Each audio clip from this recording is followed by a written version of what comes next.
नमस्कार दोस्तों, आज हम डिस्कस करेंगे BLI 222 जो हमारा सेकंड पेपर है, इंफॉर्मेशन सोर्स एंड सर्विसेज। जैसे कि आप यहाँ सिलेबस में देख रहे हैं स्टूडेंट्स, इसमें टोटल 4 ब्लॉक्स रहेंगे। ब्लॉक नंबर 1 में 4 यूनिट रहेंगी। पहले हम इसको डिस्कस करेंगे, उसके बाद ब्लॉक नंबर 2 लेंगे, 2 को डिस्कस करेंगे, उसके बाद ब्लॉक नंबर 3 होगा और 3 को डिस्कस करेंगे, उसके बाद ब्लॉक नंबर 4 होगा, ब्लॉक नंबर 4 को डिस्कस करेंगे। तो अभी मैंने लिया है ब्लॉक नंबर 1। ब्लॉक नंबर 1 में स्टूडेंट्स जैसा कि आप देख रहे हैं 4 यूनिट होंगी। फर्स्ट यूनिट है कैटेगरीज ऑफ सोर्सेज और दूसरी यूनिट है प्राइमरी सोर्स, सेकेंडरी सोर्स और फोर्थ यूनिट में है क्राइटेरिया ऑफ इवैल्यूएशन की। ये जो सोर्सेज हैं, सोर्सेज अब यहाँ पर क्या होंगे, सोर्स ऑफ इंफॉर्मेशन जो लाइब्रेरीज में यूज होते हैं, जैसे dictionary, encyclopedia, journals, magazine, books, इस प्रकार के जो सोर्सेज रहेंगे लाइब्रेरी में वो कौन कौन से होंगे, उनकी क्या क्या कैटेगरी होंगी। उसके बाद फिर प्राइमरी सोर्स, इन सभी डॉक्यूमेंट्स में से प्राइमरी सोर्स हम किसको कहेंगे, सेकेंडरी सोर्स किसको कहेंगे, टर्टियरी सोर्स किसको कहेंगे, और फिर उनका इवैल्यूएशन। अब इवैल्यूएशन, क्राइटेरिया ऑफ इवैल्यूएशन से अर्थ यहाँ पर ये है कि आप मान लीजिए अपनी लाइब्रेरी में ये डॉक्यूमेंट्स लाना चाहते हैं, तो आप किन आधारों पर, किन ऐसे पॉइंट्सों पर आप उनको इवैल्यूएट करेंगे और उनकी महत्वता को जानेंगे। तो ये हम पढ़ेंगे। तो फर्स्ट है आपका कैटेगरीज ऑफ सोर्सेज। जैसा कि स्टूडेंट्स आपको यहाँ दिखाई दे रहा है कि इंफॉर्मेशन सोर्सेज की कैटेगरी कौन कौन सी होती है। देखिए स्टूडेंट्स, एक सोर्स होते हैं document sources, non document sources, print sources, non print, published, unpublished, primary, secondary, tertiary, macro, micro, conventional और नॉन कन्वेंशनल। एक्चुअल में ये कुछ सोर्सेज हैं आपके जिनको हमने नाम दिया है कि ये डॉक्यूमेंट सोर्स होंगे, ये नॉन डॉक्यूमेंट सोर्स होंगे। ये आपके ह्यूमन रिसोर्सेज हो सकते हैं नॉन डॉक्यूमेंट्री में, तो इनको हम आगे चलकर देखते हैं। जैसे स्टूडेंट्स आप यहाँ देख रहे हैं कि सोर्सेज आपके कितने प्रकार के थे। जैसे हम पहले देख रहे हैं डॉक्यूमेंट सोर्सेज, तो इसमें कुछ नहीं, ये आप जानते होंगे कि डॉक्यूमेंट्री सोर्स हम उसे बोलते हैं जो किसी ना किसी डॉक्यूमेंट के रूप में आता है। जैसे हो गए बुक्स। अब वो बुक्स कितने प्रकार की हो सकती हैं, बुक्स ट्रीटीज हो सकती हैं, टेक्स्ट बुक्स हो सकती हैं, मोनोग्राफ्स हो सकते हैं या रेफरेंस बुक्स हो सकती हैं।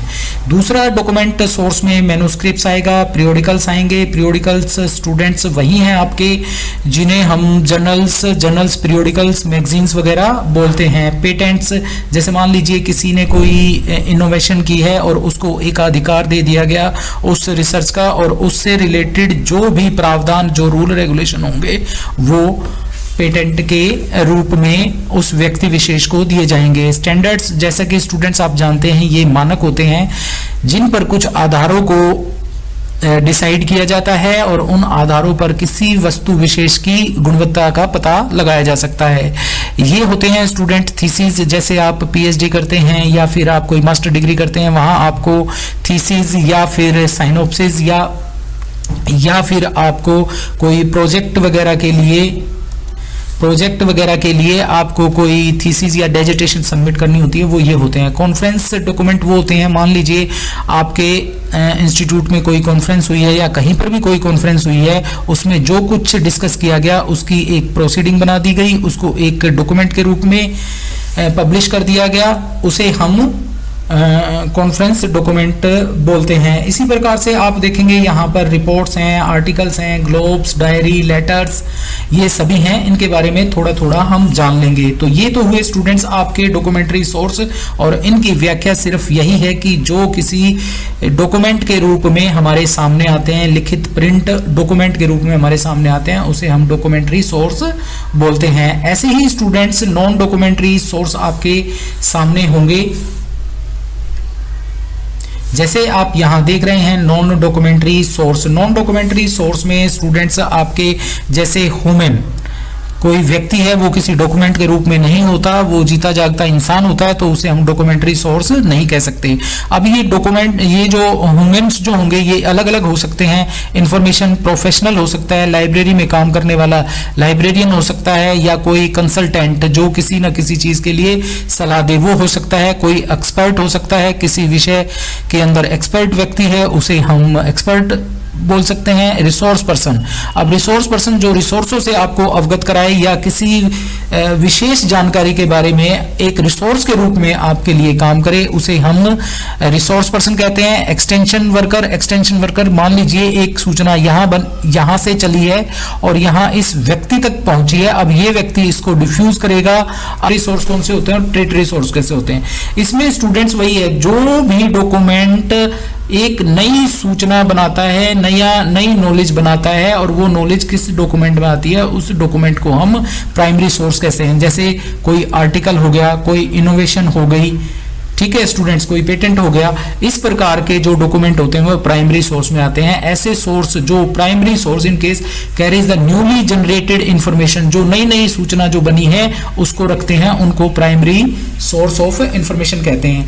अब सेकेंडरी सोर्स होते हैं, पहली बार कोई सूचना बनी उसका जो सेकेंड पार्ट होगा वो किसी बुक वगैरह में लिख कर आएगी, तो उसे हम क्या कहेंगे, उसे हम सेकेंडरी सोर्स कहेंगे। A source which is more और less completely dependent on primary source, और ये नेचुरल सी बात है, ये फर्स्ट सूचना बनेगी तभी ये डॉक्यूमेंट दूसरा बन पाएगा, बुक बन पाएगी।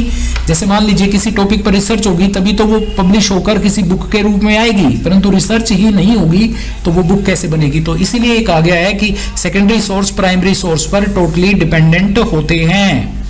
अब बात करें हम टेरिटरी सोर्स, टेरिटरी सोर्स जो है प्राइमरी प्लस सेकेंडरी दोनों सोर्स से मिलकर टेरिटरी सोर्स मिलते हैं। इसमें लिखा भी हुआ है, a source that is entirely depend on secondary source और primary source and secondary for it existence tertiary source. Natural सी बात है, अगर कोई रिसर्च होगी, स्टूडेंट कोई रिसर्च हुई किसी टॉपिक पर, वो रिसर्च बुक के रूप में आई, और भी बहुत सारी रिसर्च हुई उनकी बुक्स बनी, और भी रिसर्च हुई उनकी बुक्स बनी, तो इन सभी बुक्स की अगर हम एक लिस्ट बना देंगे, एक बिब्लियोग्राफी बना देंगे, और इन बहुत सारी सूचनाओं के लिए एक रेफरेंस सोर्स हम प्रोवाइड कर देंगे, चाहे वो डायरेक्टरी हो, कोई लिस्ट हो सकती है, कोई इंडेक्सिंग हो सकती है, तो अगर ये दोनों चीजें अस्तित्व में है तभी ये तीसरी चीज स्टूडेंट्स बन पाएगी। हम कहेंगे लिस्ट ऑफ बुक्स, मान लीजिए बिब्लियोग्राफी की मैं बात करूंगा, जब बुक ही नहीं होगी तो लिस्ट ऑफ बुक्स कैसे बनेगी। तो इसीलिए कहा गया है कि ये जो टेरिटरी सोर्स है प्राइमरी और सेकेंडरी दोनों सोर्स पर डिपेंड कर सकते हैं। जैसे गाइड टू रेफरेंस सोर्सेज हो सकता है, बिब्लियोग्राफी ऑफ बिब्लियोग्राफीज हो सकती है, ये इसके एग्जाम्पल हैं।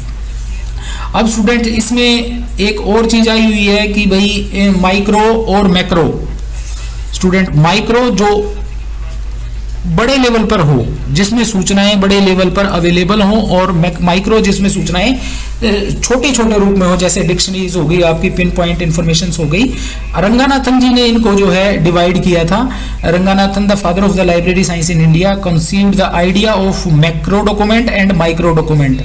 Document embedded macro thoughts such as books are macro document। कहा ना, जिसमें बड़ी बड़ी सूचनाएं बड़े रूप में हो वो सूचनाएं वो मैक्रो कहलाएगा, और जिसमें छोटी होंगी माइक्रो। जैसे हो गया कोई जर्नल का एक आर्टिकल हो गया, जैसे मान लीजिए एक जर्नल पब्लिश हुआ, उसमें एक आर्टिकल है, उस आर्टिकल को हम माइक्रो कहेंगे, परंतु उस प्रकार के बहुत सारे जर्नल से मिलकर एक बुक हम बना देंगे तो उसको हम मैक्रो कहेंगे। अब स्टूडेंट यहाँ पर कन्वेंशनल और नॉन कन्वेंशनल डॉक्यूमेंट की बात आती है। छोटा सा बता देता हूँ, ऐसे डॉक्यूमेंट जो प्रिंट फॉर्म में होते हैं और पेपर में होते हैं वो कन्वेंशनल सोर्स कहलाते हैं, परंतु जैसे मान लीजिए कोई माइक्रोफिल्म हो गई या कोई डिजिटल कोई इंफॉर्मेशन सूचना का जो है स्रोत हो गया, उसको हम नॉन कन्वेंशनल। कन्वेंशनल एक स्थान से दूसरे स्थान पर आसानी से हम पकड़ के लेके जाएं, फिजिकल जिसका स्वरूप हो स्टूडेंट वो कहलाएगी कन्वेंशनल। और नॉन कन्वेंशनल जैसे कोई मान लीजिए फोटोकॉपी की हमने किसी की, वो हो सकती है, और दूसरा जो है कोई भी हमारा पेन ड्राइव में रखा हुआ डॉक्यूमेंट वो हो सकता है। अब ये अलग अलग स्टूडेंट्स से क्या किया गया है कि भाई ग्रोगन के द्वारा जो है प्राइमरी सेकेंडरी टेरिटरी सोर्स क्या हैं, यहाँ आप देख रहे होंगे categorisation of the source by the Grogan. Grogan एक व्यक्ति रहे हैं हमारे लाइब्रेरी एंड इंफॉर्मेशन साइंस के क्षेत्र में। वो किस प्रकार से डॉक्यूमेंट्स को डिवाइड करते हैं? स्टूडेंट्स, डॉक्यूमेंट वही रहेंगे, बुक्स, डायरी और आपकी पीरियोडिकल्स वगैरह, ये सारी चीजें वही रहेंगी, परंतु इनको देखने का नजरिया किसी व्यक्ति के अनुसार अलग है, किसी के लिए अलग है। तो प्राइमरी सोर्स ग्रोगन के अकॉर्डिंग कौन कौन से हैं? पीरियोडिकल्स हो गए, रिसर्च रिपोर्ट होगी, conference proceeding, patent, standard, trade literature, thesis, laboratory diaries. इस प्रकार से ये ग्रोगन के अनुसार, इनको याद कर लेना, ये जो है ग्रोगन के अनुसार होंगे। और इनकी जो है ना थोड़ी सी डिस्क्रिप्शन आप लिख देना। अब कोई दूसरा व्यक्ति है जैसे स्मिथ एंड बोन, इनके अनुसार क्या है? प्राइमरी सोर्स, इनके अनुसार पीरियोडिकल, कॉन्फ्रेंस। उसमें देखिए डायरीज स्टूडेंट्स नहीं है, डायरीज थी उसमें, जैसे यहां थे ना इसके अकॉर्डिंग, ये तो ट्री सोर्स है, प्राइमरी सोर्स थे ये इनके अनुसार। तो देखिए इसमें डायरीज वगैरह, मेमोरेंडम वगैरह, ये इस तरह की चीजें दी हुई है, परंतु दूसरे व्यक्ति ने प्राइमरी, सेकेंडरी, टर्टियरी सोर्सों को अलग से किया हुआ है। तो आप ये थोड़ा सा ही डिफरेंस है इनमें। सेकेंडरी सोर्सेज के अकॉर्डिंग ये हैं, टर्टियरी स्कोर ये हैं, और इसी प्रकार से गिलजारेवेस्किज के अनुसार जो है प्राइमरी सोर्स जैसे मोनोग्राफ हो गए, ये मोनोग्राफ्स को भी ऐड करता है, परंतु कई जगह आपको ये जो है सेकेंडरी सोर्स दिखाई देगा। ये थोड़े थोड़े आप जो है याद कर लेना। Conference proceeding, text book and manuals को भी ये स्टूडेंट्स प्राइमरी सोर्स मानते हैं ये व्यक्ति। तो आपको थोड़ा सा ये डिफरेंशिएट करना होगा। जर्नल्स, न्यूज़पेपर, स्टैंडर्ड्स, ये प्राइमरी सोर्स रहेंगे। इनके अकॉर्डिंग इन्होंने अलग अलग व्याख्या की हुई है। अब सुब्रमण्यम जी के अकॉर्डिंग क्या है? ये 2-3 याद कर लेना, बस ज्यादा याद करने की जरूरत नहीं है, थोड़ा मिक्स हो जाएगा तो कोई दिक्कत नहीं है। अब वही मैंने जैसे पहले बताया था, माइक्रो डॉक्यूमेंट क्या होते हैं और मैक्रो डॉक्यूमेंट क्या होते हैं। Macro document, thought embedded into the document all itself called a document, जिसमें बड़ा बड़ा हो, जैसे कोई टेक्स्ट बुक हो गई स्टूडेंट्स, और इसमें आप एग्जांपल दे सकते हैं, कोई आर्टिकल हो गया किसी जर्नल का, तो इनको आप कर सकते हैं। चूंकि स्टूडेंट्स ये पूरा पेपर हमें करना है तो इसीलिए हम थोड़ा जल्दी जल्दी कर रहे हैं। इसके बाद स्टूडेंट्स यूनिट नंबर 2 लेंगे। 2 में कुछ नहीं है, आपको ये जो प्राइमरी, सेकेंडरी, टर्टियरी सोर्स हैं, ये इनके जो डॉक्यूमेंट हैं वो आपको बताने होंगे। अब जैसे ये प्राइमरी सोर्स है, प्राइमरी सोर्स कौन कौन से हो सकते हैं, इनके बारे में थोड़ा सा आपको बताना होगा कि भाई प्राइमरी पीरियोडिकल्स क्या होते हैं, रिपोर्ट्स क्या होती है, एंथोलॉजीज ऑफ पेपर क्या होती है, कॉन्फ्रेंस डॉक्यूमेंट क्या होते हैं, मोनोग्राफ क्या होते हैं, इनके बारे में आपको लिखना है। थोड़ा थोड़ा 2-4 के बारे में मैं बता देता हूं आपको। प्राइमरी सोर्स जैसे कि आपको मैंने बताया कि जो पहली बार पब्लिश होता है, जिसमें बिल्कुल नई इंफॉर्मेशन, सूचना जो है वो जनरेट होती है, उसको हम प्राइमरी सोर्स कहते हैं। अब जैसे मैं बात करूं स्टूडेंट्स की भाई पीरियोडिकल्स, एक मिनट, प्राइमरी सोर्स में जैसे हो गए आपके पीरियोडिकल्स हो गए स्टूडेंट्स, पीरियोडिकल्स तो आपको पता ही है। अब मैं बात करूं जैसे रिपोर्ट्स की, तो देखिए स्टूडेंट्स रिपोर्ट्स जो होती हैं वो 3 प्रकार की होती हैं। एक होती है टेक्निकल रिपोर्ट, एक होती है एडमिनिस्ट्रेटिव रिपोर्ट आपकी। तो पहले हम ये टेक्निकल रिपोर्ट, एडमिनिस्ट्रेटिव रिपोर्ट और ट्रिप रिपोर्ट, तो स्टूडेंट आपको एक प्रकार के रिपोर्ट देनी है। अब वो टेक्निकल रिपोर्ट क्या होती है?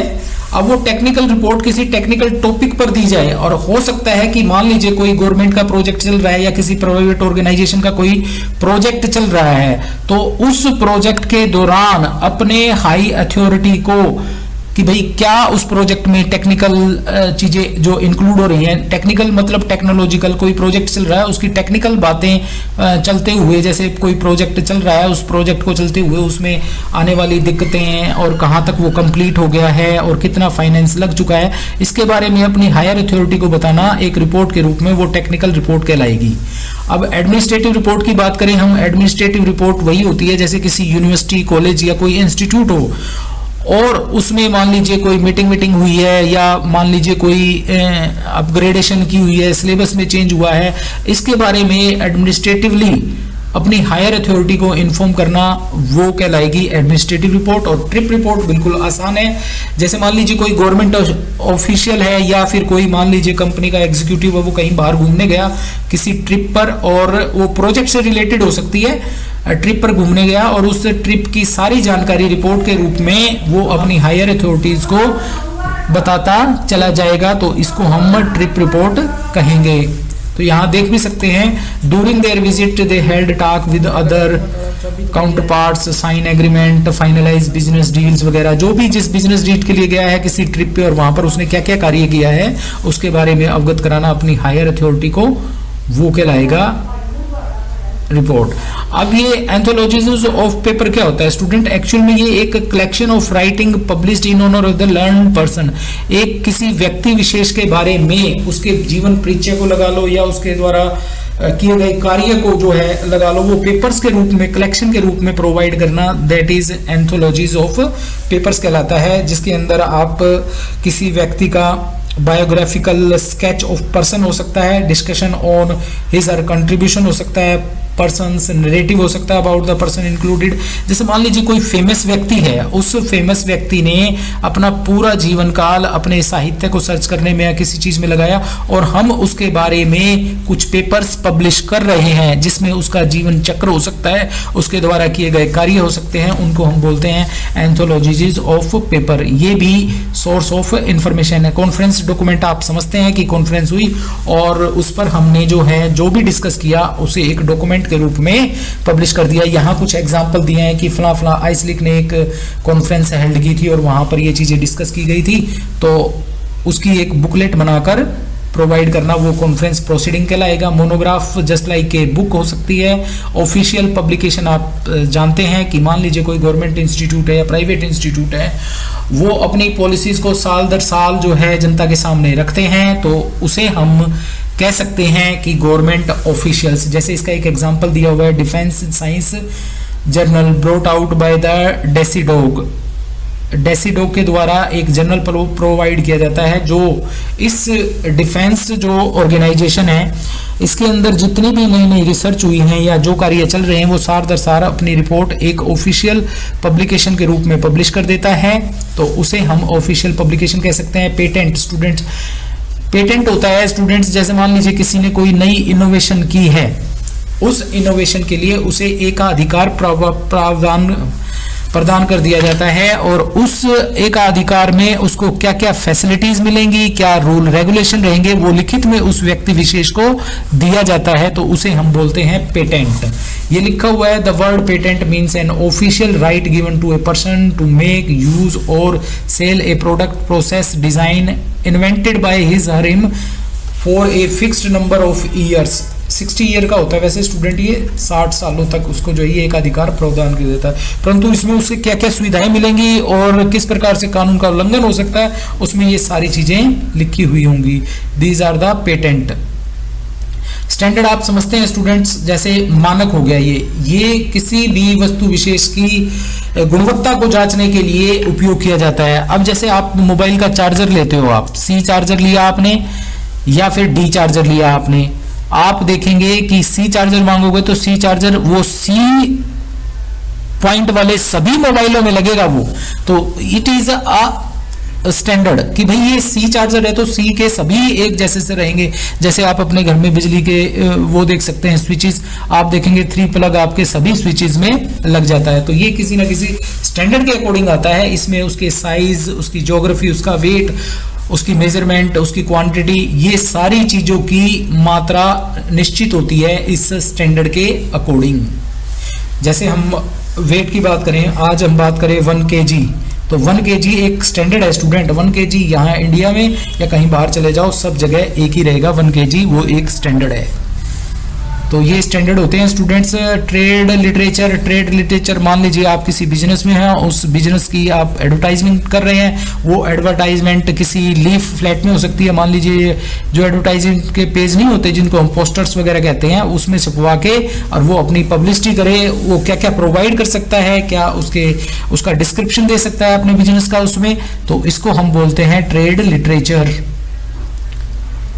थीसिस एंड डेजर्टेशन आप समझते हैं स्टूडेंट, ये दोनों एक जैसी सी चीजें हैं।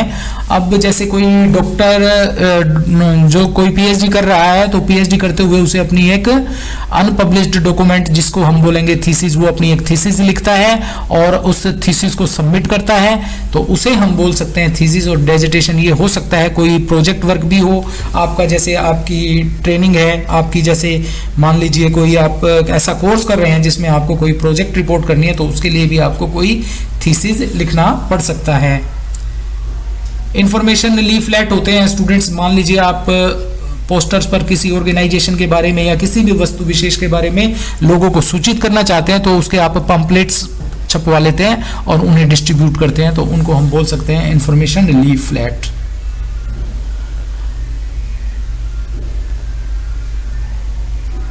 लेबोरेटरी नोटबुक, ये कुछ हैं स्टूडेंट्स, इनको आप देख लेना।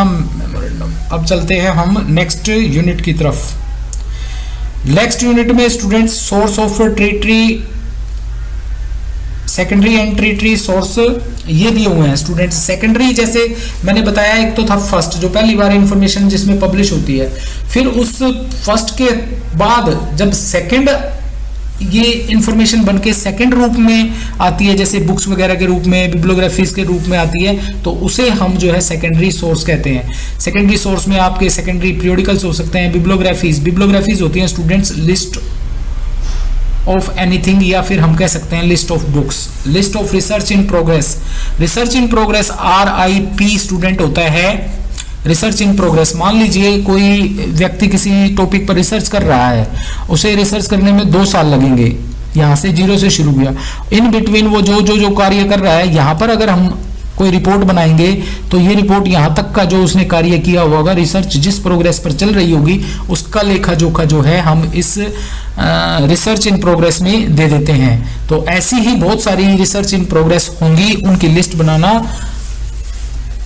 वही कहलाता है list of research in progress. दूसरा है रेफरेंस सोर्सेज। रेफरेंस सोर्सेज बहुत सारे हो सकते हैं जो हमें रेफरेंस के लिए यूज करते हैं, जैसे डिक्शनरीज हो गया, इंसाइक्लोपीडियाज हो गया, ये सभी जो हैं आपके क्या होंगे, ये सभी के सभी आपके रेफरेंस सोर्सेज होंगे। ऐसे टेरिटरीज, जैसे एक कंट्री की दूसरी कंट्री के साथ कोई संधि हो जाती है और उस संधि का जो डॉक्यूमेंट बनेगा उसे हम ट्रीटीज बोलते हैं। टेक्स्ट बुक आपको पता ही है।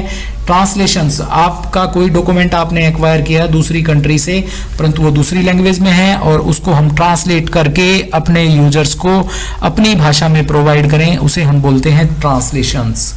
तो कंप्यूटर फाइल्स हो सकती हैं, बिब्लियोग्राफीज ऑफ डाटाबेस हो सकती हैं, डाटा बैंक्स हो सकते हैं, CD-ROMs हो सकते हैं। ऐसे ही टेरिटरी सोर्स की अगर हम बात करें तो लाइब्रेरी कैटलॉग जो है वो क्या कहलाएगा, टेरिटरी सोर्स कहलाएगा। तृतीय सोर्स कहलाएगा। कैसे, जैसे पहले कोई इंफॉर्मेशन बनी, वो बुक्स के रूप में लाइब्रेरी में आई और उन बुक्स के लिए ही हम तीसरे स्टेप पर कैटलॉग बना रहे हैं, तो इसीलिए टेरिटरी सोर्स कहलाएंगे। ऐसे ही बिब्लियोग्राफीज ऑफ बिब्लियोग्राफीज, बिब्लियोग्राफी हो गई सेकेंडरी सोर्स, क्योंकि हमारे पास ये बुक्स हैं, इन बुक्स की हमने बिब्लियोग्राफी बना दी। अब इन बिब्लियोग्राफियों की भी बिब्लियोग्राफी अगर हम बना दें तो वो क्या कहलाएंगी, वो कहलाएंगी bibliographies of bibliographies. BB, guide to literature, literature के बारे में गाइड्स प्रोवाइड करना। जैसे मान लीजिए ये मटेरियल आपको कहाँ मिलेगा, पुस्तकालय में, तो इसके लिए गाइड्स हम प्रोवाइड करें, या फिर डायरेक्टरी हो सकती है, गाइड टू रेफरेंस सोर्स होता है। तो ये सभी सोर्स आपको पता चल गए होंगे कि ये सेकेंडरी और टेरिटरी सोर्स कहलाएंगे। अब स्टूडेंट नीचे हम देखेंगे, यहां पर ये थोड़ा सा आप देख लीजिए, क्राइटेरिया ऑफ इवैल्यूएशन। अब देखिए हम स्टूडेंट, ये इवैल्यूएशन क्यों जरूरी होता है? ये इवैल्यूएशन इसलिए जरूरी होता है कि किसी डॉक्यूमेंट के बारे में हमें मूल्यांकन करना होता है। और मूल्यांकन किस लिए करते हैं कि कोई चीज हम जो परचेज कर रहे हैं वो अच्छी है या नहीं है, वो बेस्ट क्वालिटी की है या नहीं है, या फिर जो हमारी रिक्वायरमेंट है वो ये पूरे कर पाएगी या नहीं कर पाएगी। परंतु लाइब्रेरियन को जो अपने यहाँ लाइब्रेरी में डॉक्यूमेंट परचेज करने हैं उनके बारे में उसे ज्ञान नहीं होता, तो कुछ ऐसे पॉइंट्स हैं जिनको आधार बनाकर हम किसी भी डॉक्यूमेंट की इवैल्यूएशन कर सकते हैं। तो यहाँ पर चेकलिस्ट है, वो पॉइंट्स हैं, उन पॉइंट्स पर को आगे रख के हम किसी डॉक्यूमेंट को जांच सकते हैं। जैसे पास्ट रिकॉर्ड हो गया, authority, scope, treatment, arrangement, special feature, format, book review, limitation, conclusion. ये कुछ ऐसे पॉइंट्स हैं जिनको आगे रख के हम किसी डिक्शनरी को इवेल्युएट कर सकते हैं, किसी इंसाइक्लोपीडिया को, किसी बुक को, किसी ज्योग्राफिकल सोर्स, इनको हम कर सकते हैं। वो कैसे करेंगे? जैसे मान लीजिए मुझे लाइब्रेरी में बुक्स खरीदनी है, 50 बुक्स खरीदनी है, तो मैं वो बुक्स किसी व्यक्ति विशेष से खरीदूंगा। तो मान लीजिए एक तो एस्टेब्लिश पब्लिशर है, उससे खरीदूंगा मैं, और एक नया आया है उससे खरीदूंगा। तो यहाँ पर ये पास्ट रिकॉर्ड का यही है कि जिस जिस वस्तु विशेष को हम खरीद रहे हैं उसका पास्ट रिकॉर्ड क्या रहा है। अगर मान लीजिए उसके रिव्यू और उसका हमें उसके बारे में अच्छा सुनने को मिलता है, उसका पास्ट ट्रैक जो है वो अच्छा है, तो इट मीन्स वो बुक अच्छी होगी। ऐसे ही अथॉरिटी होती है एक प्रकार से अधिकार क्षेत्र। मान लीजिए एक पब्लिशर ने बुक पब्लिश की और उस बुक का जो ऑथर है, जो उसकी अथॉरिटी है, जो उसका लिखने वाला है, उसकी अगर मान लीजिए वैल्यू है मार्केट में या वो अच्छा लिखता है, तो उससे भी हम उस डॉक्यूमेंट को हम कर सकते हैं। या फिर हम कह सकते हैं एथोराइजेशन। एक तो होती है स्टूडेंट कोई कंपनी की चीज और एक होती है लोकल। दोनों में वैसे ही फर्क होता है, एक एथोराइज्ड जगह से खरीदे हम और एक लोकल वेंडर से खरीदे हम, तो दोनों में फर्क हो सकता है। तो इस अथॉरिटी को भी हम एक आधार बना सकते हैं डॉक्यूमेंट का मूल्यांकन करने के लिए। जैसे authoritative of reference book is usually judged on the basis of the qualification, reputation, experience of the author। मैंने बताया ना कि ऑथर की रेपुटेशन, ऑथर की क्वालिफिकेशन, उससे भी, क्योंकि देखिए हम कोई बुक खरीदेंगे, उस बुक के पीछे हम देखेंगे कि किस ऑथर ने लिख रखी है और उसकी क्या क्वालिफिकेशन है। अगर मान लीजिए वो वेल एजुकेटेड है और बहुत बड़ा लिखा है, एक प्रोफेसर बुक लिखे और एक मास्टर डिग्री किया हुआ लिखे, तो दोनों में फर्क होगा। तो इससे भी हम किसी वस्तु को, किसी वस्तु विशेष को, या हमारे यहाँ जो लाइब्रेरी में डॉक्यूमेंट परचेज करने हैं उनको इवेल्युएट कर सकते हैं। नेक्स्ट पॉइंट देखते हैं। नेक्स्ट पॉइंट है स्टूडेंट स्कोप। देखिए स्टूडेंट स्कोप क्या होता है। जैसे मान लीजिए आपने एक बुक खरीदी, वो आपकी कितने प्रश्नों का उत्तर दे पाएगी, दैट इज योर स्कोप। और आसान भाषा में अगर आप पूछना चाहते हो कि स्कोप क्या है, तो पानी की एक बूंद या फिर थोड़ा सा पानी आप जमीन पर डालकर देखें, वो जहां तक फैलेगा, मान लीजिए उसने इतना एरिया कवर किया उस पानी ने, तो उस पानी का स्कोप क्या हुआ, उस पानी का स्कोप ये हुआ। तो इसी प्रकार से किसी भी डॉक्यूमेंट के अंदर भी हम ये देख सकते हैं। जैसे when we talk of scope, we generally take into account of subject, geographical area, time span, form of document, language, target user. कि भाई एक बुक आई है, ये बुक कहां तक मतलब सेटिस्फाई करेगी यूजर्स की नीड को। जैसे मैं बात करूं bibliography of India, INB, Indian national bibliography, तो इंडियन नेशनल बिब्लियोग्राफी आप अपनी लाइब्रेरी में खरीद रहे हैं, तो ये किसकी लिस्ट प्रोवाइड करेगी, ये इंडिया में पब्लिश हुई बुक्स की लिस्ट आपको प्रोवाइड करेगी। इट मींस इसका स्कोप क्या हुआ, इंडिया, ज्योग्राफिकल एरिया से। और दूसरा स्कोप क्या हुआ, इंडिया में जितनी भी लैंग्वेज पॉसिबल हुई उन्हीं में मिलेगी, क्योंकि ये इंडियन ऑथर्स की बुक को ही लिस्ट बनाती है। तो आप यहां देख सकते हैं example, Indian national bibliography Kolkata reference service, जो ये तब शुरू हुई थी। This bibliography cover the publication on all subject published from India. India में जितने भी सब्जेक्ट पब्लिश होते हैं उनकी एक लिस्ट ये प्रोवाइड करती है। तो इसके स्कोप की बात करें हम, तो इसका स्कोप हो गया इंडिया, और इंडिया में जितनी भी लैंग्वेज हैं वो, और इंडिया में जितने भी पॉसिबल विषय हैं वो। तो इस प्रकार से आप इस स्कोप को भी, जैसे मान लीजिए आप कोई डॉक्यूमेंट खरीदना चाह रहे हैं, आपको चाहिए इंटरनेशनल लेवल का, ठीक है, इंटरनेशनल लेवल का, परंतु आपके सामने पब्लिशर रख दे कोई इंडिया की चीज, तो वो इंडिया की चीज वो इंडिया को ही कवर कर रही होगी, तो कैसे आपकी डिमांड पूरी होगी। तो स्कोप भी एक ऐसा पॉइंट है जिसको आधार बनाकर हम किसी भी वस्तु विशेष का मूल्यांकन कर सकते हैं। ट्रीटमेंट, अब ट्रीटमेंट क्या होता है, जो डॉक्यूमेंट आप खरीदेंगे वो आपकी कितनी समस्याओं का ट्रीटमेंट करेगा, अर्थात कितनी प्रॉब्लम्स को सोल्व करेगा, ये भी एक पॉइंट हो सकता है।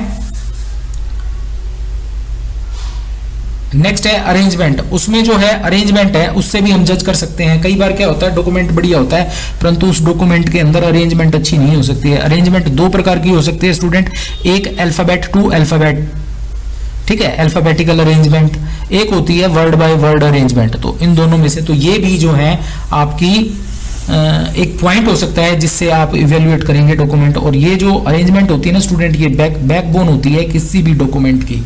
क्यों? क्योंकि देखिए आप किसी बुक को लेंगे और उस बुक के अंदर इंडेक्स ना हो और वो अच्छे से अरेंज ना हो, तो उसमें से आप अपनी काम की इंफॉर्मेशन कैसे सर्च कर पाएंगे। तो ये भी पॉइंट आपको देखना होगा। फिर है फॉर्मेट। उसका फॉर्मेट क्या है, किस प्रकार की बाइंडिंग है, कैसा पेपर है, फ्रंट पेज, इलस्ट्रेशंस किस प्रकार से दी गई हैं, उससे भी आप जो है इसको जज कर सकते हैं। लिमिटेशंस, लिमिटेशन, उसकी सीमा क्या है स्टूडेंट्स। जैसे मान लीजिए कोई बुक आप खरीद रहे हैं, उसकी को किस सीमा तक आपकी सूचनाओं का निवारण कर रहा है। और कंक्लूजन में तो स्टूडेंट्स वही होता है, जैसे आप लिख सकते हैं कंक्लूजन कि भाई बुक के लास्ट में कंक्लूजन होगा या पब्लिशर के बारे में कंक्लूजन होगा, तो उसे पढ़कर भी आप बुक को सिलेक्ट कर सकते हैं। तो ये पॉइंट्स हैं, इन पॉइंट्स पर आधार बनाकर आप किसी भी बिब्लियोग्राफी को, जैसे ये दे दिया बिब्लियोग्राफीज, अब्स्ट्रैक्टिंग और इंडेक्सिंग पीरियोडिकल्स को आप किस प्रकार से इवेल्युएट करेंगे, तो उनके लिए मैंने बता दिया कि भाई आप जहां से खरीद रहे हैं उस पब्लिशर का पास्ट रिकॉर्ड क्या है, अथॉरिटी क्या है, ठीक है, ट्रीटमेंट, अरेंजमेंट, आइटम। तो यहाँ पर ये बिब्लियोग्राफीज और ये दी है ना, इनको आप इस प्रकार से इवेल्युएट करेंगे। जैसे इंसाइक्लोपीडिया को कैसे इवेल्युएट करोगे, उसका पास्ट रिकॉर्ड देखोगे, अथॉरिटी देखोगे। तो इसी प्रकार से किसी भी रेफरेंस सोर्स को आप इवेल्युएट कर सकते हो। तो ये था स्टूडेंट आपका ब्लॉक नंबर 1। अब हम देखेंगे ब्लॉक नंबर 2। ब्लॉक नंबर 2 में स्टूडेंट्स 5 यूनिट है आपकी, और ये 5 यूनिट बड़ी आसान है, समझाने वाली ऐसी कोई बात नहीं है, फिर भी थोड़ा सा डिस्कस हम इसमें करते हैं। जैसे इसमें यूनिट नंबर 5 दी हुई है, human as a source of information. जैसे इसमें कौन कौन से ऐसे ह्यूमन रहेंगे जो एक इंफॉर्मेशन सोर्स का काम करते हैं। आप इन्हें लाइब्रेरी में काम करने वाले व्यक्तियों से के रूप में देख सकते हैं, या फिर कोई टेक्नोलॉजिकल गेटकीपर हो सकते हैं। इस प्रकार से आप इन्हें 1 बाय 1 देखेंगे। जैसे यहाँ दिया हुआ है इंफॉर्मेशन जनरेटर। स्टूडेंट्स नेचुरल सी बात है, आप यहाँ इसके नाम में लिखा हुआ है इंफॉर्मेशन जनरेटर्स, जो व्यक्ति इंफॉर्मेशन को जनरेट कर सकता है। अब ये वो कौन कौन से व्यक्ति होंगे जो इंफॉर्मेशन को जनरेट कर सकते हैं। ये कोई साइंटिस्ट हो सकता है, कोई ऑथर हो सकता है, या फिर कोई टेक्नोलॉजिकल पर्सन हो सकता है जो किसी टेक्नोलॉजी का इन्वेंशन कर सकता है। ऐसे ही information gatherer, compiler, information processor, information recorder, इन सभी के बारे में थोड़ा थोड़ा देख लेते हैं। जैसे इंफॉर्मेशन जनरेटर कौन कौन से हो सकते हैं, researcher, inventor, innovators, discoverer, thinker, author, planner, policy maker, decision maker, जज, ये सभी के सभी आपके इंफॉर्मेशन जनरेटर हो सकते हैं जो नई इंफॉर्मेशन को जनरेट कर सकते हैं। अब बात आती है कि यहाँ पर जज दिया हुआ है, तो जज किस प्रकार से नई सूचना को बनाता है। स्टूडेंट्स देखिए, कई बार क्या होता है, कोर्ट में कोई ऐसा केस डिस्कस होता है जो आगे आने वाले केस के लिए एक मानक सिद्ध होता है। जैसे मान लीजिए आपका कोई केस डिस्कस हुआ और उस केस की कुछ रिजल्ट्स आए, उस रिजल्ट्स को आगे होने वाले जो केसेस हैं, जो डिस्कस किए जाने वाले जो केसेस हैं, उनमें उसका आधार बनाया जा सकता है। तो इस प्रकार से देखा जाए तो ये भी इंफॉर्मेशन को जनरेट कर सकते हैं। एस्ट्रोलॉजर हो सकता है कोई, तो इस प्रकार से आप ये देखेंगे। दूसरा है इंफॉर्मेशन गैदरर। आप कोई सूचना बनी और उस सूचना को गैदर किया, इकट्ठा किया, ये कौन हो सकते हैं, ये रिपोर्टर हो सकते हैं, डिटेक्टिव्स हो सकते हैं, पुलिस हो सकती है, कंपाइलर हो सकते हैं, इस प्रकार के कोरस्पोंडेंट हो सकते हैं। ये सभी जो हैं ये इंफॉर्मेशन को गैदर करने वाले होंगे। ये इतनी कोई मुश्किल यूनिट है नहीं स्टूडेंट। कंपाइलर जो प्राप्त की गई सूचनाओं को कंपाइल करते हैं, जैसे बिब्लियोग्राफर हो गए जो जिनके पास सूचनाएं आ गई और उनको अरेंज किया, उनकी एक लिस्ट बना दी। एनसाइक्लोपीडियस्ट हो सकते हैं, रिव्यूअर हो सकते हैं। इस प्रकार के व्यक्ति वो क्या कहलाएंगे, वो कहलाएंगे। अब लेक्सिकोग्राफर जो होते हैं वो वर्ड, फ्रेज, आइडियम्स, प्रोवर्ब्स इनको इकट्ठा करते हैं, और मान लीजिए डिक्शनरी बनानी है तो डिक्शनरी में इनका उपयोग करते हैं। और इंसाइक्लोपीडियस्ट जो सूचनाएं उनके पास अवेलेबल हैं या प्राप्त हुई हैं उनको इंसाइक्लोपीडिया का रूप प्रदान कर देते हैं। इंफॉर्मेशन प्रोसेसर जो इंफॉर्मेशन मिलने के बाद उसे प्रोसेस करते हैं, जैसे एडिटर के पास बुक का मटेरियल आ गया, परंतु वो अपने अकॉर्डिंग फर्स्ट पेज कहाँ आएगा, सेकंड पेज कहाँ आएगा, या ये न्यूज़पेपर एडिटर की बात करूं तो ये न्यूज़ कहाँ पर लिखी जाएगी, ये कौन से कॉलम में आएगी, कौन से पेज पर आएगी, ये सारा एडिटर पर डिपेंड करता है। और उस सूचना में किस प्रकार का चेंज करना है वो एडिटर का कार्य है। तो इस प्रकार से आप देखेंगे। नेक्स्ट है इंफॉर्मेशन रिकॉर्डर, और इंफॉर्मेशन को जो रिकॉर्ड करता है। कई बार तो देखिए रिपोर्टर ही एक तरह से रिकॉर्ड कर लेता है, या फिर हम अलग से बात करें तो कैलिबर हो सकता है, प्रिंटर हो सकता है, डाटा एंट्री ऑपरेटर हो सकता है, स्टूडेंट टाइपिस्ट हो सकता है, स्टेनोग्राफर हो सकता है, तो प्रूफ रीडर हो सकता है। ये इस प्रकार के व्यक्ति हैं जो सूचनाओं को रिकॉर्ड करते हैं। तो इस यूनिट में कोई खास नहीं है, इसमें वो व्यक्ति विशेष बताए हुए हैं। जैसे इसके बाद है पेरिफेरल इंफॉर्मेशन प्रोफेशनल। जैसे कौन कौन से और कंपोनेंट हो सकते हैं, लॉयर भी हो सकता है स्टूडेंट, डॉक्टर भी हो सकता है, टीचर, एक्सपर्ट, इन सभी के बारे में आपको व्याख्या पता होगी। एक इनविजिबल कॉलेज हम देख लेते हैं। इनविजिबल कॉलेज स्टूडेंट्स, आप ये मानकर चलो अराउंड 1645 के आसपास बहुत सारे लोग हुए जो रिसर्चर थे, जो फिलोसफी से इंटरेस्ट रखते थे, वो इकट्ठा हुए, उन्होंने मीटिंग की और अपनी मीटिंग के बाद वो अपनी रिसर्च को डिस्कस करते थे और डिस्कस करने के बाद उनके एग्जाम्पल आज तक दिए जा रहे हैं। वो कहीं पर देखिए, कहीं पर दिखाई नहीं दे रहे हैं, परंतु वो अब भी यहां पर अवेलेबल हैं। उनके थॉट्स को हम आज यूज करते हैं अपनी स्टडी में, तो उन्हें हम बोलते हैं इनविजिबल कॉलेज। वो पर्सन्स हमें दिखाई नहीं देते, परंतु उनके थॉट्स और उनके विचार आज भी हमारी रिसर्च और हमारी स्टडी में यूज होते हैं। कॉमन पीपल हो सकते हैं स्टूडेंट्स। तो इसमें यही है स्टूडेंट्स की डिफरेंट टाइप के यूजर्स होंगे।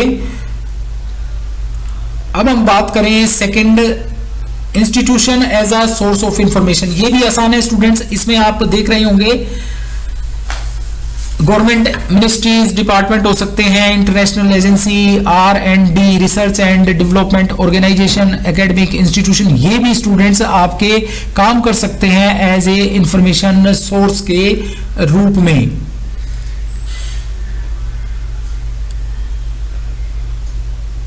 और इसी प्रकार से स्टूडेंट्स आप यहां देखेंगे media as a source of information. Media तो स्टूडेंट्स आज बहुत बड़ा सोर्स ऑफ इंफॉर्मेशन है, जहां से हमें तुरंत इंफॉर्मेशन मिल जाती है। अब हम बात करें mass media. Mass media actual में क्या है स्टूडेंट्स, मान लीजिए एक इंस्टीट्यूशन है, वो इंस्टीट्यूशन अपने यहाँ कंप्यूटर और इंटरनेट, इनकी सहायता से सूचना को प्रोसेस करता है, प्राप्त की गई सूचना को अकॉर्डिंगली करता है और उसे समाज के लिए अवेलेबल करा देता है। अब इसके हम मान लीजिए इसकी कैरेक्टरिस्टिक्स और इसके पॉजिटिव और नेगेटिव इन्फ्लुएंस की बात करें तो स्टूडेंट्स, कोई भी खबर अच्छी भी हो सकती है और दुखद भी हो सकती है, नेगेटिव भी हो सकती है, जिसका नेगेटिव प्रभाव भी समाज पर पड़ सकता है। अब इसके कंपोनेंट्स की बात करें हम, कंपोनेंट है प्रिंट मीडिया, रेडियो। अब जैसे मास मीडिया के कंपोनेंट की बात करें तो स्टूडेंट, मास मीडिया में मोशन पिक्चर आ सकती हैं, रेडियो, टेलीविजन, रिकॉर्डिंग, ये सब आ सकते हैं। इनकी डेफिनेशंस आप सभी को पता है, इसमें कोई ऐसी रॉकेट साइंस नहीं है जो मुझे बताना पड़े, ये आप आराम से लिख सकते हैं। इसकी थोड़ी कैरेक्टरिस्टिक्स एंड स्कोप के बारे में 2-4 लाइनें देख लेते हैं। Mass media offers a current awareness service. Natural सी बात है, सबसे पहले सूचना जो है हमारे पास आजकल किस माध्यम से पहुंचती है, वो पहुंचती है मास मीडिया। या तो हमें टेलीविजन से पता चलेगा, या रेडियो से, या फिर आजकल हमारे जो नए सोर्स ऑफ इंफॉर्मेशन है मास मीडिया के रूप में, वो फेसबुक हो गया या यूट्यूब हो गया, इस तरह से हमें सूचनाएं मिलती हैं। तो इसकी कैरेक्टरिस्टिक्स आप आसानी से लिख पाएंगे, कोई ऐसी दिक्कत वाली बात नहीं है। अब component of mass media, print media जैसे अखबार, न्यूज़पेपर वगैरह, मैगजीन, जर्नल्स, ये हो गए। रेडियो ब्रॉडकास्टिंग, आजकल तो FM ही रह गया है। टेलीविजन सबके घर में है। Recording on such CD, DVD, इसमें पेन ड्राइव भी ऐड कर लो, पेन ड्राइव और गूगल ड्राइव, ये भी मोशन पिक्चर आपकी कोई वीडियो कैसेट्स वगैरह हो सकती हैं। तो इस यूनिट में कोई, इस ब्लॉक में कोई ऐसा कुछ खास स्टूडेंट्स है नहीं, ये 3 ही यूनिट थी, इनको हमने डिस्कस कर लिया। अब हम करेंगे नेक्स्ट ब्लॉक को। अब हम ब्लॉक नंबर 3 में। ब्लॉक नंबर 3 में हम देखेंगे 3 यूनिट। एक यूनिट है स्टूडेंट इंफॉर्मेशन सर्विस, एक है type of services like reference service क्या होती है, करंट अवेयरनेस सर्विस इत्यादि, और तीसरा है लिटरेचर सर्च सर्विस और डाटाबेस सर्विस क्या होती है। इनका भी शॉर्ट एक प्रीव्यू हम ले लेते हैं। इंफॉर्मेशन सर्विस जो है वो क्या होती है स्टूडेंट। इंफॉर्मेशन सर्विस की मैं बात करूं तो इंफॉर्मेशन हर व्यक्ति विशेष को चाहिए होती है, चाहे वो अपनी इंफॉर्मेशन को अपने डेली रूटीन के कार्यों में यूज करे या फिर किसी सब्जेक्ट पर रिसर्च करा उसमें यूज करे। अब यहाँ कहा गया है information and knowledge definition. Information and knowledge, information क्या होती है और नॉलेज क्या होती है। स्टूडेंट ये देखिए एक सर्कल चलता है, data, information and then knowledge. इसमें क्या होता है, जब हम रॉ मटेरियल को इकट्ठा करते हैं, उसको ढूंढते हैं, मान लीजिए हम किसी टॉपिक पर रिसर्च कर रहे हैं, तो उस रिसर्च से रिलेटेड हम डाटा को इकट्ठा करते हैं अलग अलग जगह से, ये हमारे पास डाटा जो है वो कलेक्ट हो गया है। इस प्रकार से डाटा कलेक्ट हो गया। जैसे मैं बात करूं ADFR एक एग्जांपल है, तो ये डाटा मेरे पास कलेक्ट हो गया। मैं इसको जो है संगठित करूंगा, अर्थात इसे यूज करने की फॉर्म प्रोवाइड करूंगा। जैसे मान लीजिए मेरे पास डाटा ADFR ये डाटा जो है इकट्ठा हुआ है। अब मैं इनके मीनिंग्स निकाल कर कोई भी जो हमारे उसमें यूज होता है, जैसे अल्टरिंग फॉर डॉक्यूमेंट, इसको डॉक्यूमेंट कर दिया। R for foreign, R for research, F for foreign, R for research. तो मैं इसे एक रूप प्रोवाइड कर दूंगा, इसको संगठित कर दूंगा मैं। तो उस संगठित डाटा को जब मैं पढ़ूंगा तो वो मुझे उसका कुछ मीनिंग मिलेगा। ये जो रॉ मटेरियल है, इस रॉ मटेरियल को मैं संगठित करूंगा तो उसे मुझे इसके बारे में कुछ सूचना मुझे मिलेगी, कुछ मुझे पता चलेगा इसके बारे में। तो जब मैं रॉ डाटा को संगठित कर देता हूं तो वो सूचना का रूप ले लेता है, और उस सूचना को जब मैं अपनी रिसर्च में जहां जरूरत पड़ी वहां यूज करूंगा, वो नॉलेज कहलाएगी। जैसे आपने मेरी क्लासेस ली, मैं एक प्रकार से रो डाटा हूं और मैंने आपको क्लासेस दी, आपको सूचनाएं मिली, आपको मुझसे ज्ञान मिला, और आज जब आप एग्जाम दे रहे हैं तो एग्जाम में जो लिख रहे हैं वो आपकी नॉलेज है। तो स्टूडेंट, हम आसान भाषा में हम समझ गए कि इंफॉर्मेशन, डाटा, इंफॉर्मेशन और नॉलेज क्या होती है। जब किसी व्यक्ति विशेष को किसी चीज के बारे में अवगत कराया जाए तो वो सूचना प्रदान करना कहलाएगा, वो सूचना कहलाएगी। और उस सूचना का मुझे प्राप्त होने के बाद उस सूचना को मैं जब सही तरीके से सही स्थान पर जरूरत पड़ने पर यूज करूंगा तो वो मेरी नॉलेज कहलाएगी। इसीलिए व्यक्तियों को इंफॉर्मेशन क्यों चाहिए होती है? व्यक्ति विशेष को इंफॉर्मेशन इसीलिए चाहिए होती है ताकि वो अपनी नॉलेज बढ़ा सके। उसे किसी विषय के बारे में अगर ज्ञान होगा तो वो कहीं डिस्कशन हो रहा होगा, वहाँ अपना अच्छे पॉइंट्स रख सकता है, अपना कोई एग्जाम दे रहा हो वहाँ उसे क्लियर कर सकता है। तो इसीलिए इस इंफॉर्मेशन की हमें आवश्यकता होती है। तो इसकी थोड़ी सी डेफिनेशन हम देख लेते हैं। According to Oxford Dictionary, the first known historical meaning of word information in English was act of information or giving form or shape to mind as in education, instruction और training। बड़ी आसान सी है students. जब हम किसी वस्तु विशेष को कोई शेप देते हैं और वो यूज होती है एजुकेशन में, किसी प्रकार की कोई इंस्ट्रक्शंस में या ट्रेनिंग में, तो उसे हम सूचना कहते हैं। तो online dictionary of library and information science define the information as a information and knowledge as follow. इस प्रकार से डिफाइन करती है, जैसे मैंने बताया था आपको कि भाई डाटा को जो है हम संगठित करके जो है वो सूचना बना लेते हैं, और जब उसको सही तरीके से सही जगह पर यूज करते हैं तो वो हमारी नॉलेज कहलाती है। अब हमें इस सूचना की आवश्यकता क्यों पड़ती है? देखिए, अब इसकी आवश्यकता हमें 3-4 तरीके से पड़ सकती है। करंट इंफॉर्मेशन नीड, हमें जो है करंट टॉपिक्स पर इंफॉर्मेशन की जरूरत पड़ सकती है। हम अपने आप को अप टू डेट रखना चाहते हैं, जो संसार में डेवलपमेंट हो रही है उसके बारे में, या फिर हम कोई रिसर्च कर रहे हैं तो उस रिसर्च से रिलेटेड हमें करंट इंफॉर्मेशन सूचनाओं की आवश्यकता तुरंत पड़ती रहती है।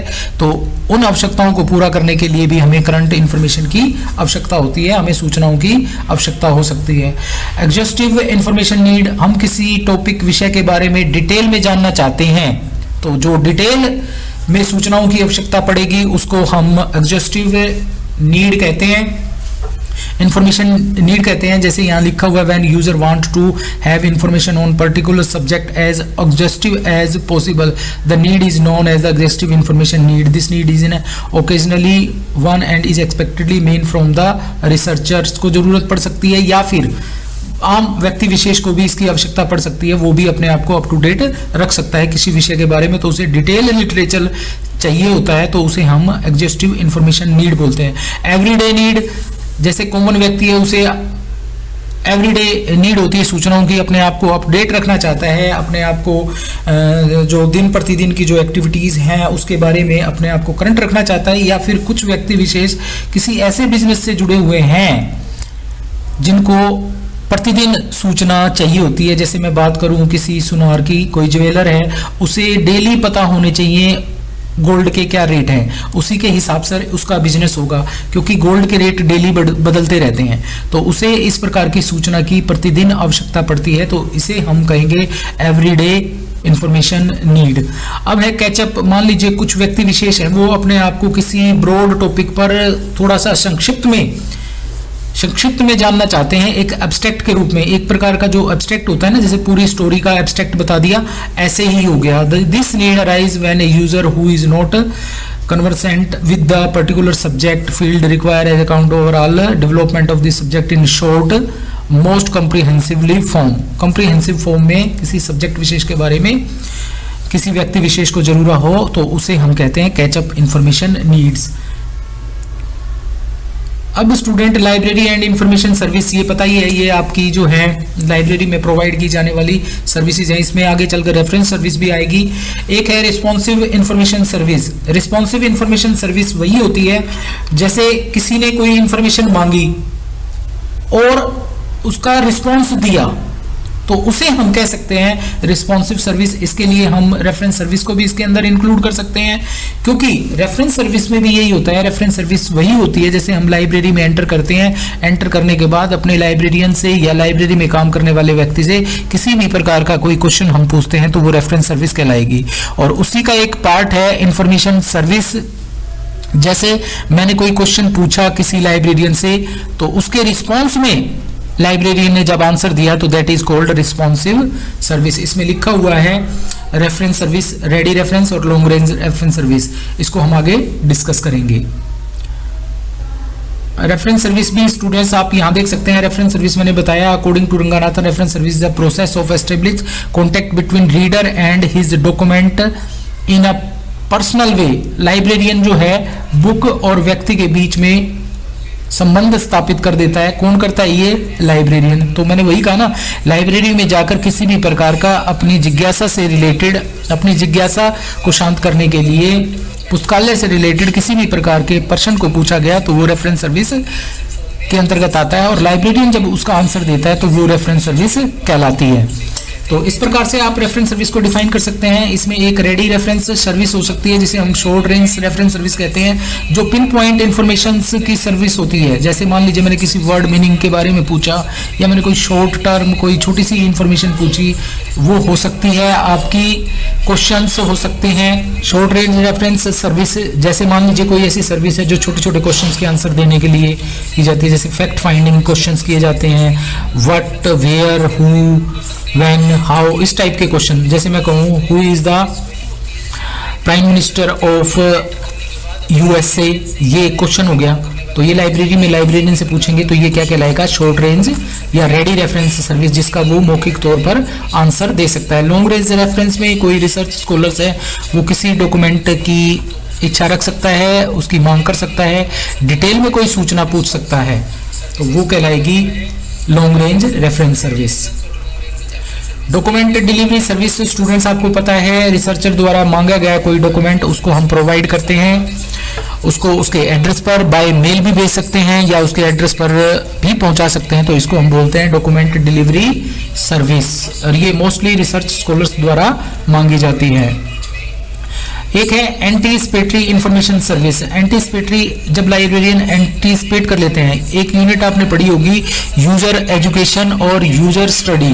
यूजर स्टडी के अंतर्गत यही आता है कि हम यूजर को जो है वो स्टडी करते हैं, और कई बार यूजर सक्षम नहीं होता है अपनी डिमांड या अपनी रिक्वायरमेंट को लाइब्रेरियन के आगे रखने में, तो ऐसे में ये एंटीसिपेट किया जाता है कि उसको किस प्रकार की सूचना चाहिए, तो उसे हम एंटीसिपेटरी कहते हैं। हम कई बार पहचान लेते हैं यूजर को देखकर कि इसे इस प्रकार की इंफॉर्मेशन चाहिए होगी।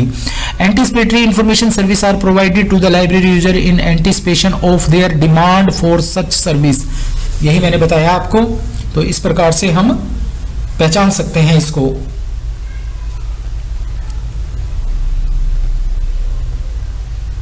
उसके बाद स्टूडेंट्स हमारा नेक्स्ट जो क्वेश्चन है वो है टाइप ऑफ सर्विसेज में आपका रेफरेंस सर्विस। रेफरेंस सर्विस के बारे में मैंने आपको बताया, अभी इसको थोड़ा सा और पढ़ लेंगे। एक है करंट अवेयरनेस सर्विस और अन्य सर्विसेज दी हुई हैं, एक दो को हम डिस्कस कर लेते हैं। रिस्पॉन्सिव सर्विस भी मैंने डिस्कस कर ली है, एंटीसिपेटरी भी, अब ये थोड़ा डिटेल में बताई गई है।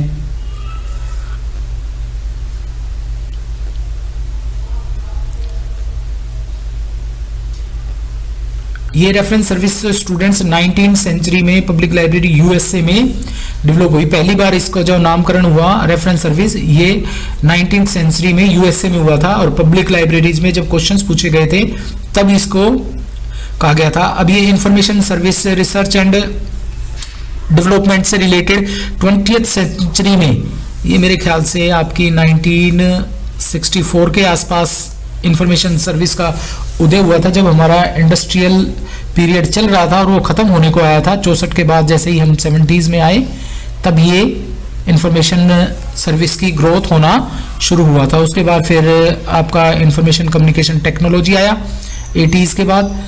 तो आप इसमें कुछ डिफरेंस कर सकते हैं स्टूडेंट्स, जैसे रेफरेंस सर्विस और इंफॉर्मेशन सर्विस में ये ट्रेडिशनल सर्विस हो सकती है, ये नॉन ट्रेडिशनल आम कोई भी सूचना हो सकती है।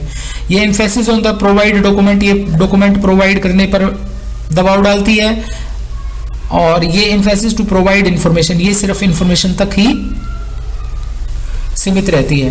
क्योंकि देखिए रेफरेंस सर्विस में बहुत सारे डॉक्यूमेंट भी आते हैं। जैसे मान लीजिए कोई रिसर्च कर रहा है कोई स्कॉलर, और रिसर्च करते हुए उसे उसके रिगार्डिंग मटेरियल चाहिए होता है, तो उस मटेरियल के बारे में जो डिस्कशन किया जाएगा लाइब्रेरियन द्वारा बताया भी जाएगा कि ये बुक इस बुक में ये मटेरियल मिल सकता है।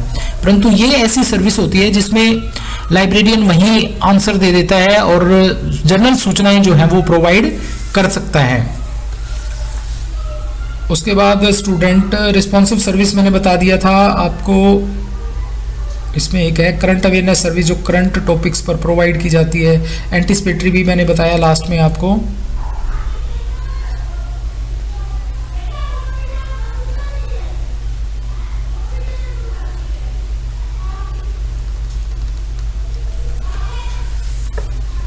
नेक्स्ट है student literature search and database services.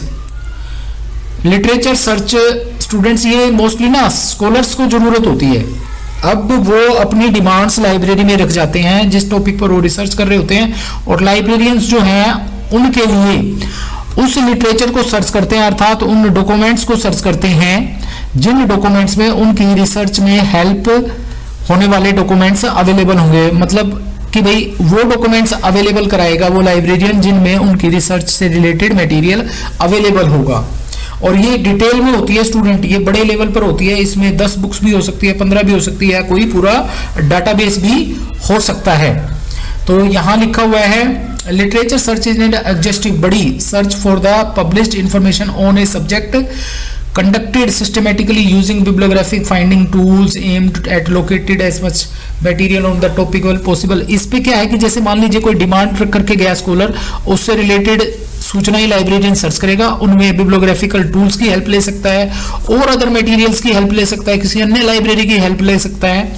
Literature search play an important role in research activity, जैसे मैंने बताया ना रिसर्च एक्टिविटी में ये इंपॉर्टेंट रोल अदा करता है। Any researcher while starting any new research project need to know detail what has already published on the area of research।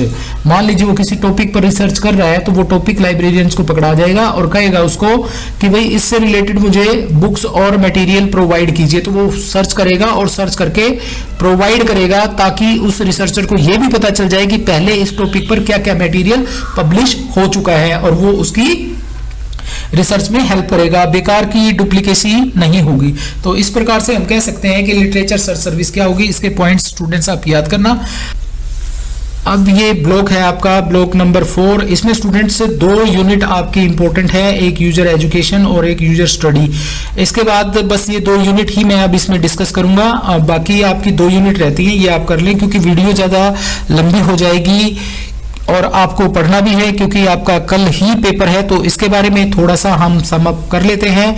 User education क्या होता है स्टूडेंट? यूजर एजुकेशन में यूजर्स को लाइब्रेरी की वर्किंग के बारे में, लाइब्रेरी में रखे हुए मटेरियल से सूचनाएं किस प्रकार से प्राप्त करनी है, किस प्रकार से अपनी सूचना के प्रति आवश्यकताओं को पहचानना है, किस प्रकार से उसे कलेक्ट करना है, इसके बारे में एजुकेट करना यूजर एजुकेशन कहलाता है।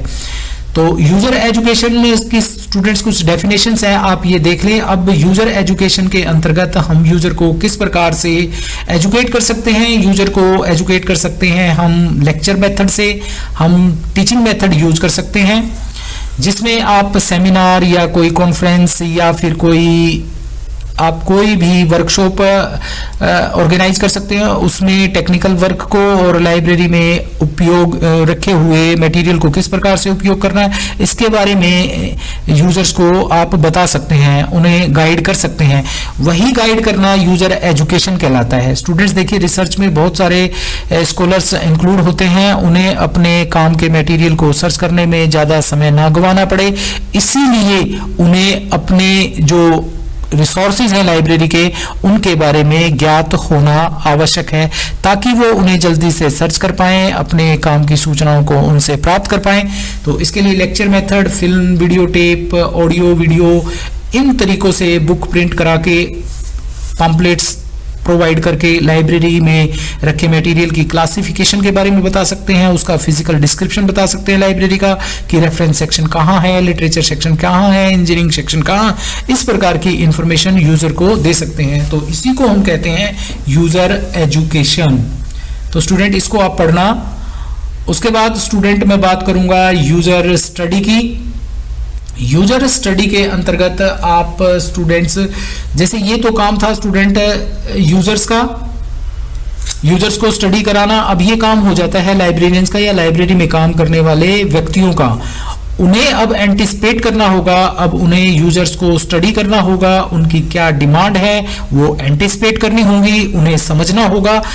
उन्हें समझकर ही सूचनाएं प्रोवाइड की जाएंगी तो रिसर्च में उनके काम आएंगी और उनको उनके काम की सूचनाएं मिल पाएंगी। तो इसीलिए यूजर स्टडी भी बहुत इंपॉर्टेंट है। एक प्रकार से ये यूजर्स की एंटिसिपेटरी नीड को जानने का तरीका है, और इस तरीके के लिए स्टूडेंट, इस तरीके के लिए लाइब्रेरियंस जो हैं वो यूजर्स से उनकी प्रोफाइल मांग सकते हैं, उनका एक शॉर्ट बायोडाटा मांग सकते हैं। जैसे मान लीजिए लाइब्रेरी में कोई यूजर आता है, कोई स्कॉलर आता है और वो किसी टॉपिक पर रिसर्च कर रहा है, तो उसे डिटेल में मटेरियल चाहिए होता है, तो लाइब्रेरियंस उससे उसके बायोडाटे की रिक्वेस्ट कर उसके इंटरेस्ट के टॉपिक को जान सकता है, उसकी क्या क्या आवश्यकताएं हैं उनको जान सकता है और उसके अकॉर्डिंग उन्हें मटेरियल प्रोवाइड कर सकता है। तो यूजर एजुकेशन के अंतर्गत सिर्फ और सिर्फ यूजर को एंटिसिपेट करना, उसकी सूचनाओं को एंटिसिपेट करना शामिल है।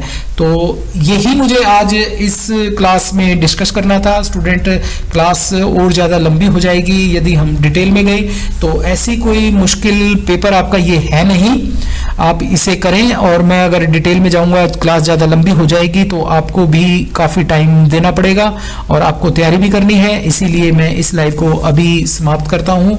आज के लिए इतना ही, और थैंक यू वेरी मच, और best of luck for your coming exam. Thank you very much.